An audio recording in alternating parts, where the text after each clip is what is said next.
9ই November 1971। ওই দিন প্রতিষ্ঠিত হয় আমাদের অতি প্রিয় এই শিল্লা চন্দ্রশেখর কলেজ।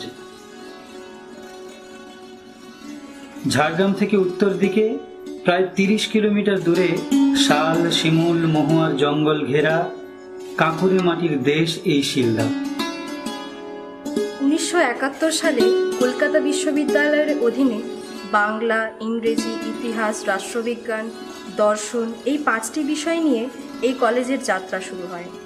আর আজ ওই বিষয়গুলি ছাড়াও সংস্কৃত, সাঁওতালি, ভূগোল, নৃতত্ত্ববিদ্যা, শারীরশিক্ষা, গণিত, পদার্থবিদ্যা, রসায়ন, education, NSS, BCA, computer science এই 12টি বিষয়ও কলেজে পড়ানো হয়।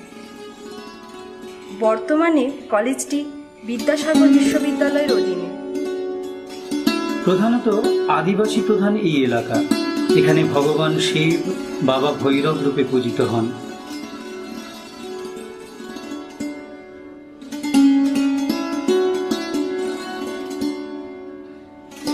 শ্রদ্ধেয় নির্মল চৌধুরী, শ্রদ্ধেয় আশিস চট্টোপাধ্যায় ও বহু গুণী ব্যক্তির মহতী প্রচেষ্টায় এই কলেজটি প্রতিষ্ঠিত হয় এলাকার দরিদ্র ছেলে মেয়েদের উচ্চশিক্ষার জন্য। শ্রদ্ধেয় নির্মল চৌধুরীর বাবা স্বর্গীয় চন্দ্রশেখর চৌধুরীর নামে কলেজটি নামাঙ্কিত হয়। নমস্কার, আমি শিল্লা চন্দ্রশেখর কলেজের প্রিন্সিপাল ডক্টর সুশান্ত কুমার দলুই। উচ্চ মাধ্যমিক উত্তীর্ণ ছাত্রছাত্রীদের আন্তরিক আহ্বান রইল ভর্তি হওয়ার জন্য। আমরা রইলাম নতুনদের অপেক্ষায়। ধন্যবাদ।